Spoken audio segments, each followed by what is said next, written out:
তো পাহাড়ি অঞ্চল থেকে কিভাবে চমৎকারভাবে সোনা উত্তোলন করা হয় দেখুন আজকের ভিডিওতে সেটাই দেখাবো। এই লোকটা নখ দিয়ে দেখিয়ে দিচ্ছে এই পানির কালার কিছুটা সোনালী রঙের। তো এখান থেকে বেলচা দিয়ে কিছুটা মাটি এবং বালি তুলে নেওয়া হলো একটা ডিশে।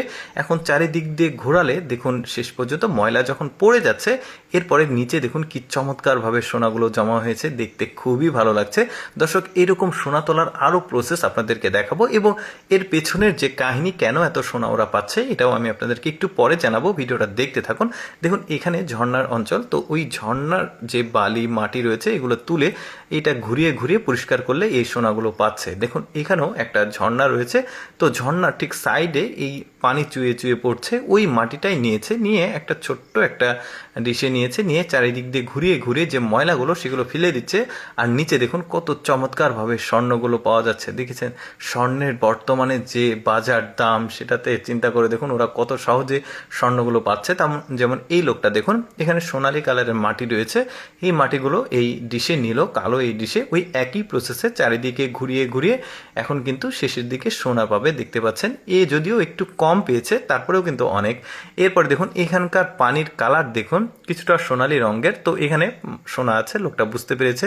এবার আঙুল দিয়ে দেখাচ্ছে যে হ্যাঁ এখানে সোনা আছে। তো এইভাবে ওই ডিশে নিচ্ছে, কালো কালারের ডিশ, সবগুলোই দেখবেন কালো কালারের ডিশ, এতে সোনা মানে শনাক্ত করতে সহজ হয়। দেখতে পাচ্ছেন এখন চারিদিক দিয়ে ঘুরিয়ে ঘুরিয়ে ময়লা ফেলে দিলে দেখুন কি চমৎকারভাবে সোনাগুলো নিচে ভিজিবল হয়েছে, দেখতে খুবই ভালো লাগছে।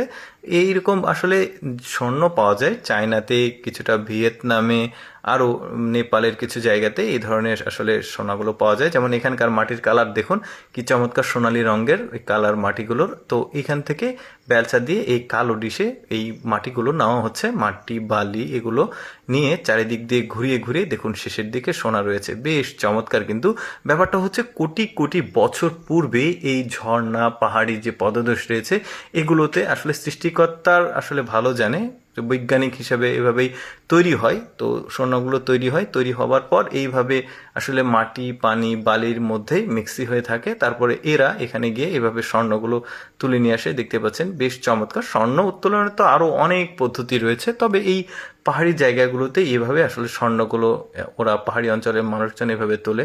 যেমন এখানে দেখুন বেলচা দিয়ে তুলছে, তুলে এখানে একটা ডিশে রাখছে, কালো ডিশ, তারপর এটা চারিদিক দিয়ে ঘোরাচ্ছে। আর এই স্বর্ণগুলো কিন্তু কোটি কোটি বছর সময় লাগে এই স্বর্ণগুলো তৈরি হতে, দেখতে পাচ্ছেন।